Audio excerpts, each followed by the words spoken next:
para sa bayang Pilipinas. Tama? Dating itinaas ni Pangulong Duterte ang dignidad ng ating mga kapulisan.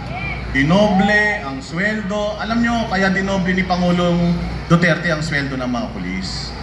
Kasi, sabi niya, lulong kayo sa loan. Loan kayo ng loan. Ang dami nyong babae. Wala naman kayong pera. Kaya nangyayari, maglo-loan kayo na maglo-loan.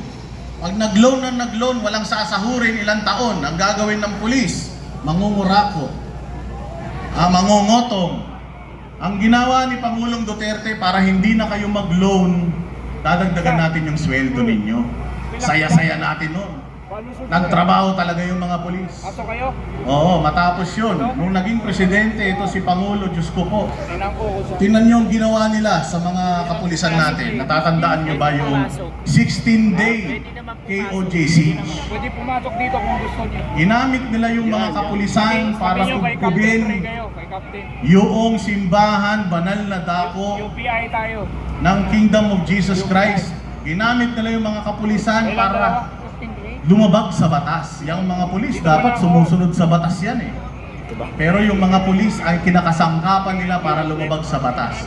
Pumunta sila doon gamit ang warrant of arrest ng isang tao na hindi naman taga doon. Tapos 16 days sila na nagstay doon sa loob. Tama ba yun? Mali, wala sa batas. Tama? Hindi naman natin siguro kailangang maging mga abogado lahat para maintindihan natin yan. Diba? Nakita ninyo, last year, ito, ikukwento ko lang, totoo to last year, nandoon kami nila Dabawenyo PH, nandoon kami sa Davao. Noong mga panahon na papasukin at pinasok nila yung Kingdom of Jesus Christ. Isang banal na dako, kahit ano relihiyon mo, kahit anong simbahan mo, ang isang banal na dako, hindi mo dapat pwedeng babuyin yan.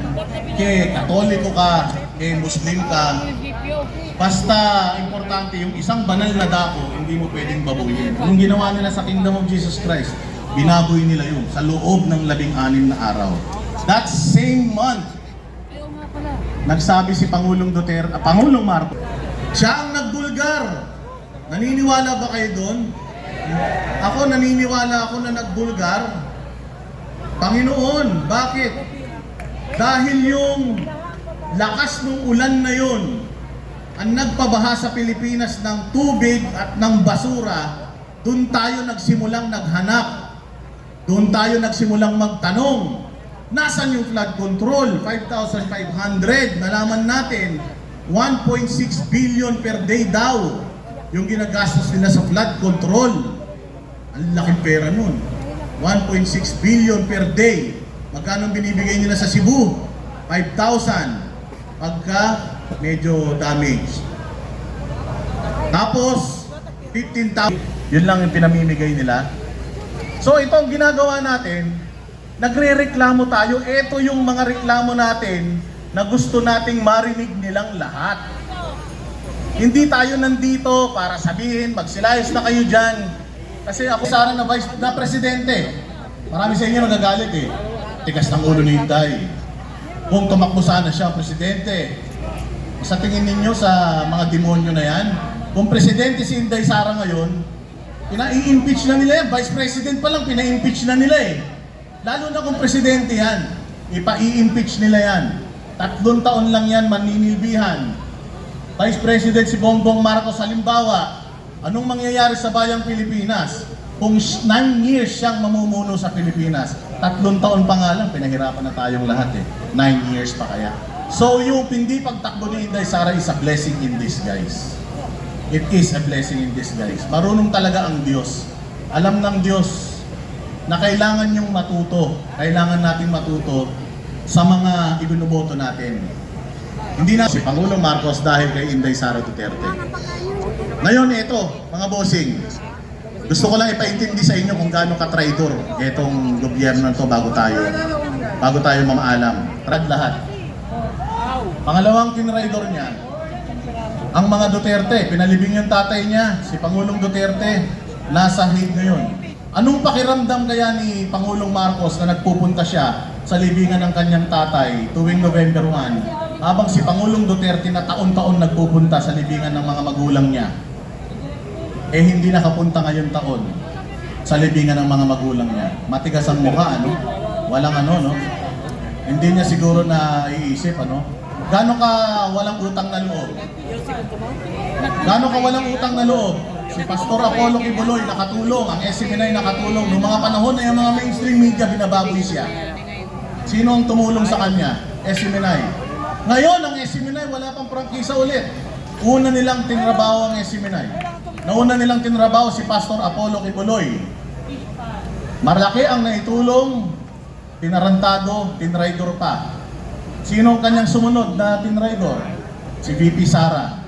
Matapos kay VP Sara, sino yung sumunod na tinraidor niya? O eto, yung meron ngayon bago. Si Lucas Bersamin. Nagbitiw daw. Pero alam naman natin na hindi naman talaga nagbitiw yan. Di ba? So ganyan katraidor yung mga yan. Walang gagawing matino sa Pilipinas yung mga yan. Ngayon, hindi tayo nananawagan na ano sila, na umalis sila sa posisyon. At least man lang yung susunod na 2.5 taon, eh ayusin na nila. Kung pwede lang, lahat ng korupsyon sa Pilipinas, solusyonan na nila. Kung pwede lang, magserbisyo na sila. Mayaman na sila masyado, hindi nyo na madadalayan sa kabilang buhay ang mga kayamanan ninyo. Kaya sana, itigil na po natin yung korupsyon. Sana makulong yung mga dapat makulong. Tsaka sana makaahon na Pilipinas. Maraming salamat, marami po magsasalita. Mga 5 araw yung hinanda ko speech eh. Pero okay na to. Manood na lang kayo ng vlog ko. Doon ko na sasabihin yung iba. Maraming salamat, magandang gabi po. Maraming pong salamat, Boss Dada! Thank you po. Okay, mga kaibigan, andito tayo sa Quezon City, pero tayo din ang bumaboses sa Visayas at Mindanao. Ngayon mga kaibigan, panoorin natin ang sitwasyon ng mga kababayan natin sa Visayas. Panoorin po natin to. Let's watch this. Cebu.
God's wrath, no? It's a human spawn, gini error.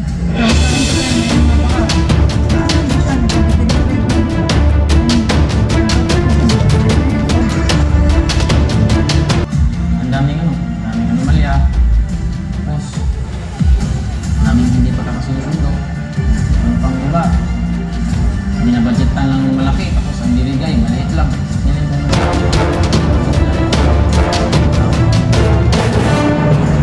Sila sa Diyos. Sige lang ang tao lang sila.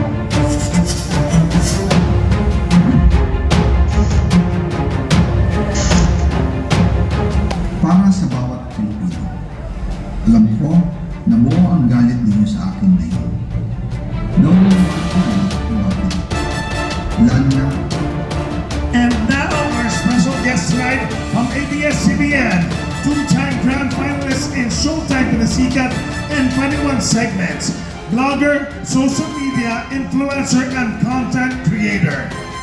Comedian, 1 million views and followers in YouTube, Facebook, and TikTok. Impersonator of King of Philippine Movies, FPJ, and Romy Diaz, nagpasaya sa libong Pilipino ng panahon ng pandemya hanggang ngayon, mga kaibigan, mga kababayan, Erwin Siar, a.k. The King! Palakpakan naman po!